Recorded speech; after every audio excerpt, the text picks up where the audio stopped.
Advent, Advent, wer alle Challenges gelöst hat, der hat Talent. Herzlich willkommen zur 4. Challenge Advent of Code 2020. Natürlich lösen wir wie die ganzen letzten Challenges, also 1 bis 3, auch wieder in Python.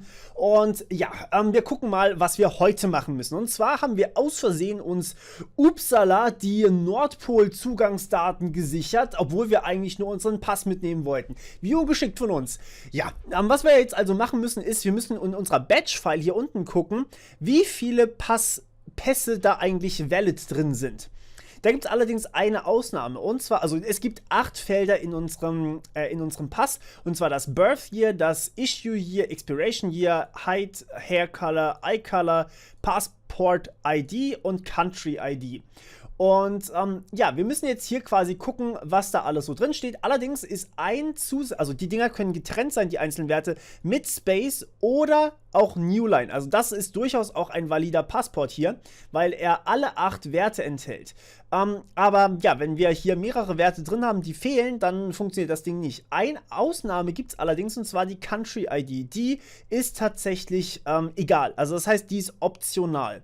Das heißt, hier steht irgendwo drin, wir sollen die als optional, hier genau, treat CID as optional, und wir sollen zählen, wie viele valide Passports wir da drin eigentlich finden.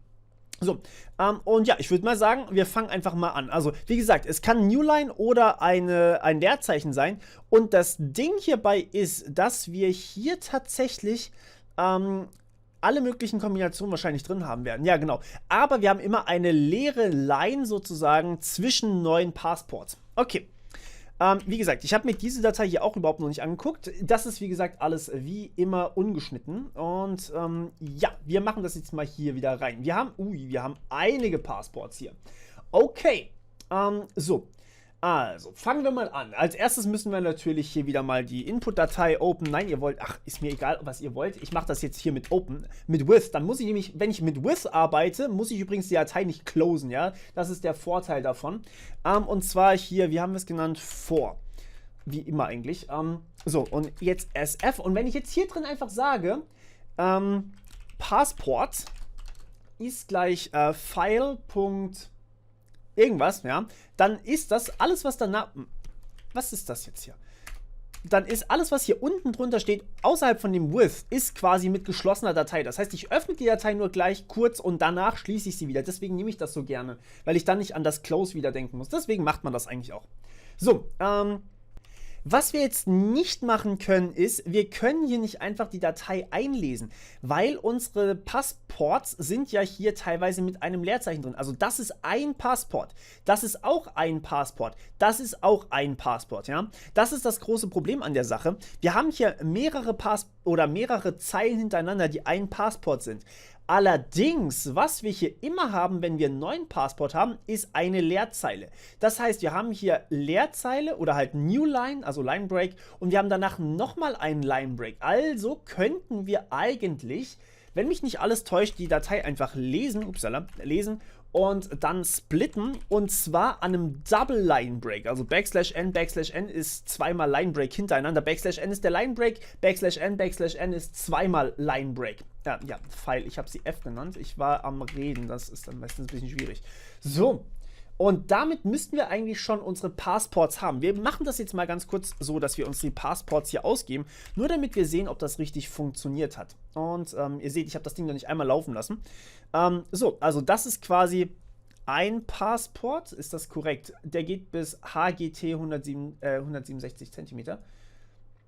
So, ja, das ist perfekt. Da hinten dran haben wir das.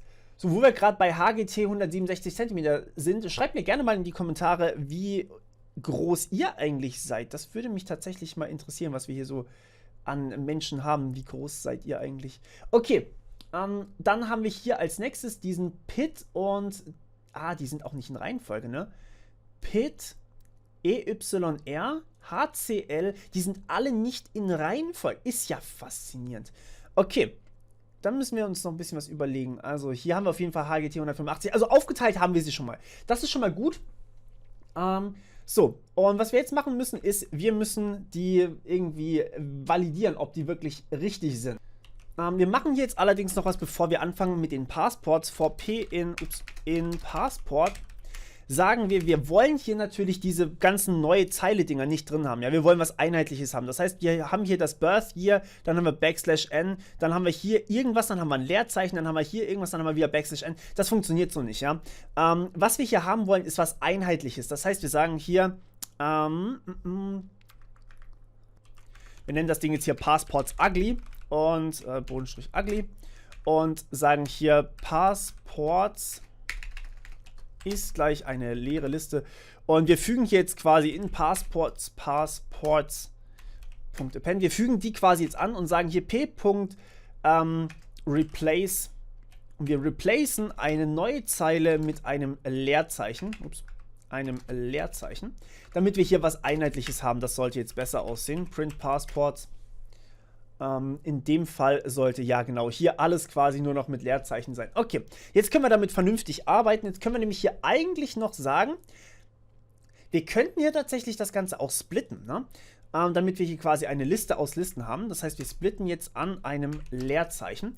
Dann müssten wir hier tatsächlich eine Liste bekommen mit BYR, ja genau, mit den einzelnen Einträgen. So, ich glaube, das ist ein ganz guter Startpunkt, um hier mal die einzelnen Bedingungen zu überprüfen. Und zwar gehen wir jetzt hier einfach quasi durch unsere Passportliste durch, also for p in Passports. Und ja, ich weiß, das könnte man theoretisch auch alles hier oben machen, aber ich finde es so irgendwie aufgeräumter und sortierter.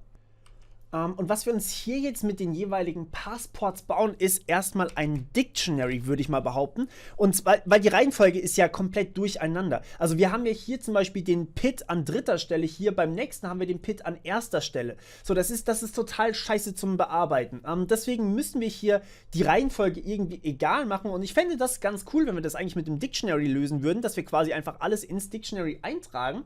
Und zwar bauen wir uns ein Dict aus. So, jetzt die große Preisfrage, aus was bauen wir uns das? Wir brauchen ja für das Dictionary 2 Werte. Also mit die Ps sind es quasi wirklich die ganze Liste hier. Das heißt, wir haben jetzt hier eigentlich für jeden einzelnen Eintrag was. Das heißt, wir haben hier ein I. Und zwar für jedes einzelne I in unserem P drin, weil P ist ja auch gleichzeitig eine Liste. Aber ich würde vorschlagen, also dadurch, dass I ja hier jetzt einzelne Einträge ist, das macht ja keinen Sinn. Wir brauchen ja Key- und Value-Pairs. Und ich würde sagen, wir splitten das jetzt einfach mal. Und zwar anhand dem Doppelpunkt. Ich glaube, wir haben hier nämlich immer einen Doppelpunkt vorne dran. Ist das richtig? Immer ein Doppelpunkt, Doppelpunkt, Doppelpunkt, EU. Hashtag? Was ist Hashtag? Warum ist. Ah, okay, das ist immer da. Okay, sehr gut. Wie die ganzen Dinge ausgewertet werden, das gucken wir gleich noch. Das heißt, wir haben jetzt hier ein Dictionary for I in P. Jetzt gucken wir uns mal ganz kurz das Dictionary an. Print D. Und ich bin gespannt, was dabei rauskommt. So, wir haben ein Dictionary mit IYR, wir haben ECL. Also die mappen quasi immer auf die Werte dann. Das heißt, wir haben jetzt hier quasi was, wo wir drauf zugreifen können. Von IYR ist 2017. Das ist super. Damit können wir sehr viel anfangen. So, und jetzt gehen wir hier wirklich einfach durch und überprüfen die einzelnen Werte. Ich habe leider absolut keine Ahnung. 151 cm ist ziemlich klein, oder? Ich habe allerdings keine Ahnung, was genau die haben müssen. Das müssen wir nochmal kurz nachlesen. Indem wir hier mal reingucken. So, jetzt. Each Passport. Gibt es da irgendwelche Werte, die wir überprüfen müssen? Die müssen einfach nur alle drin sein, oder? Dann ist es eigentlich gar nicht so kompliziert. Dann müssen wir hier tatsächlich sagen, was haben wir denn alles? Ich würde mal sagen, wir packen uns das hier oben hin. Values, ups, ist gleich, und das machen wir jetzt auch wieder einfach als Dictionary, beziehungsweise eigentlich ist es nur eine Liste. Und zwar, was brauchen wir denn? So, jetzt, was brauchen wir alles? Wir brauchen, das können wir uns eigentlich hier rauskopieren. Sekunde. Halt Country ID ist optional, das heißt, die können wir auch rauslassen. Weil wenn die optional ist, dann können wir das auch lassen. So, okay. Wir brauchen das hier und wir brauchen das hier. Ach Gott, wenn ich tippen könnte. Okay, das mache ich mal für euch, das schneide ich, glaube ich, raus.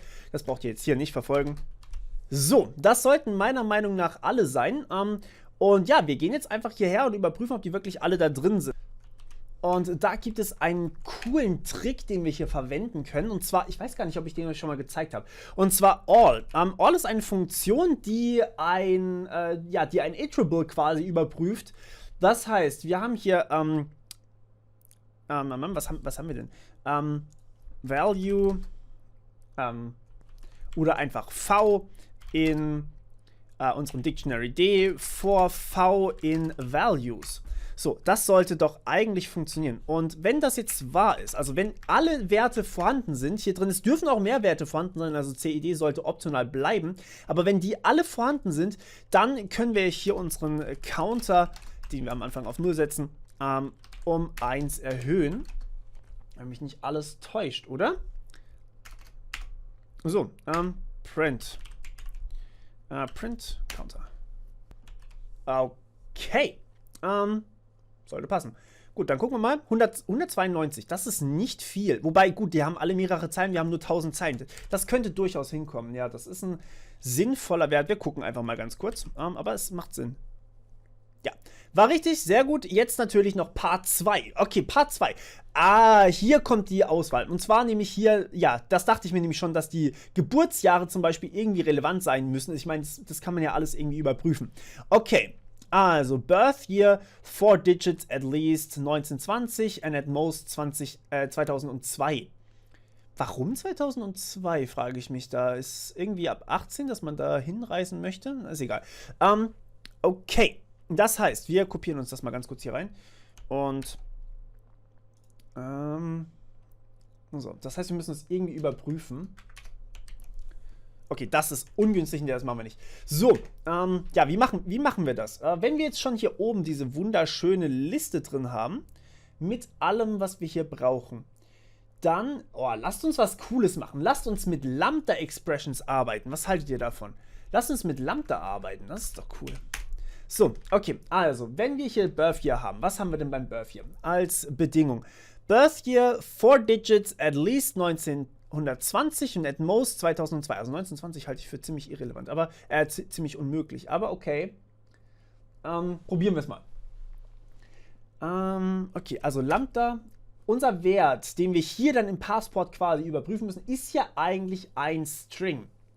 Das bedeutet, wir haben hier, also ein Lambda x, das ist erstmal unser String oder S von mir aus für den String, damit wir wissen, was es ist. Die Länge des Strings muss 4 Digits sein, hatten wir gerade. Also exakt 4 Digits?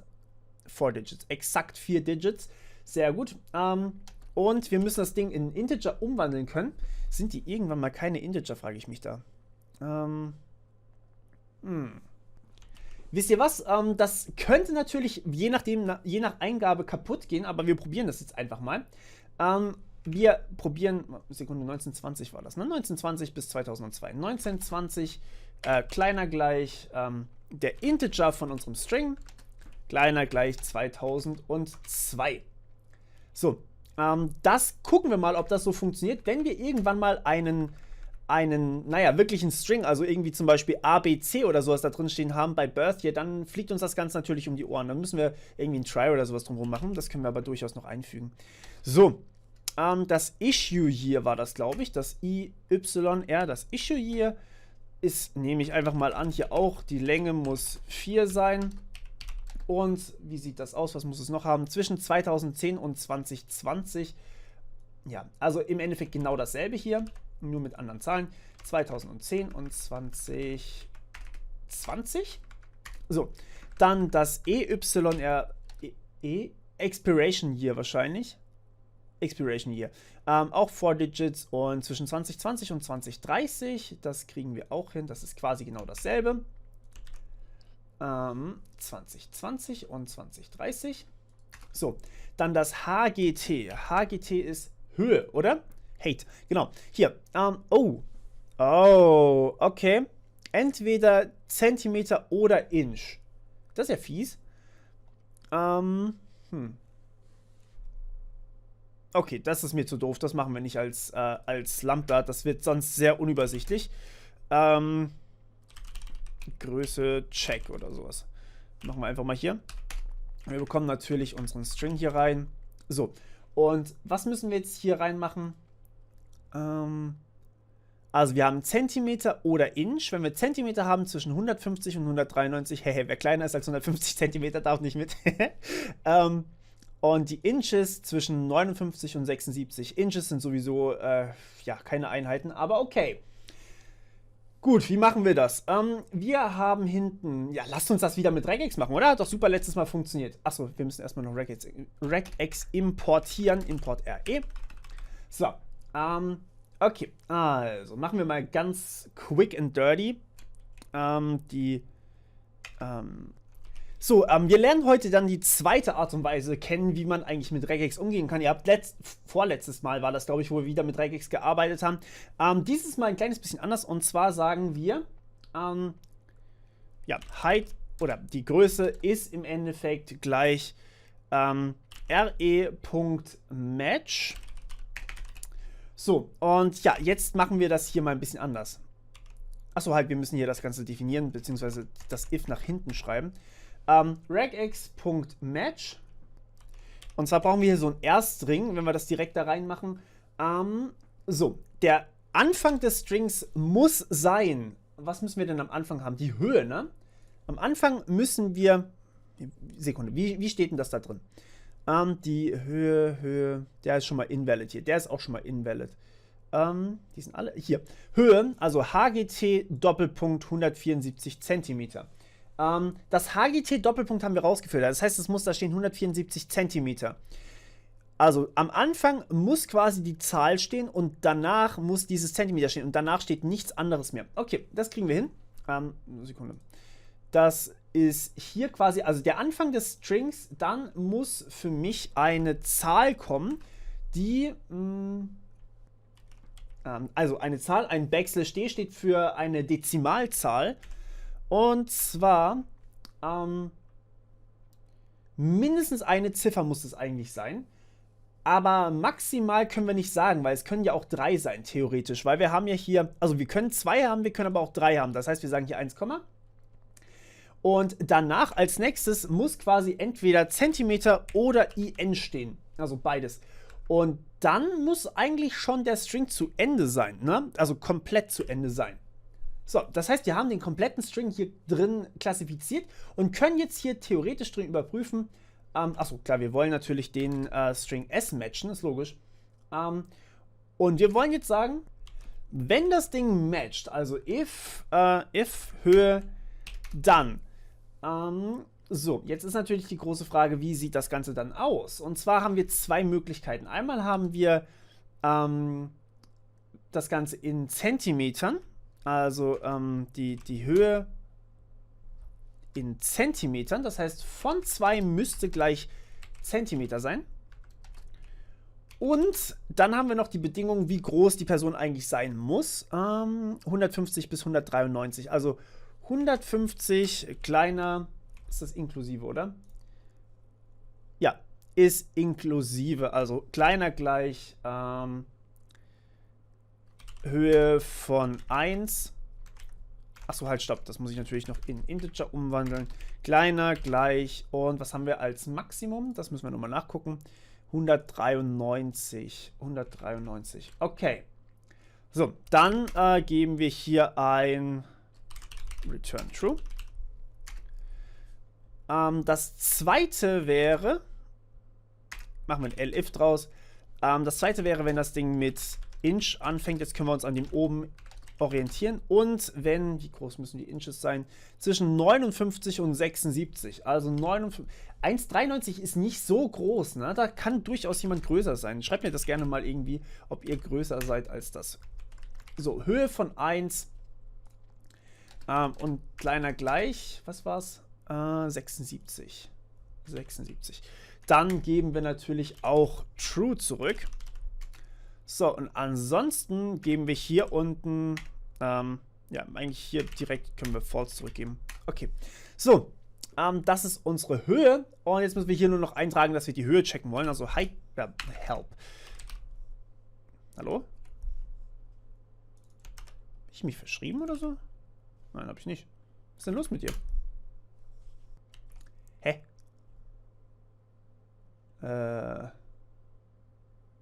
Eigentlich sollte das funktionieren. Egal, wir führen es nachher einfach mal aus. Wahrscheinlich stimmt hier irgendwas nicht. Theoretisch sollte das klappen. So, was haben wir hier? HCL. Was war HCL? Hair Color. Hashtag followed by exactly 6 characters 0, also hexadezimal. Die haben das einfach in RGB kodiert, in hexadezimalen Farben kodiert. Ist das cool.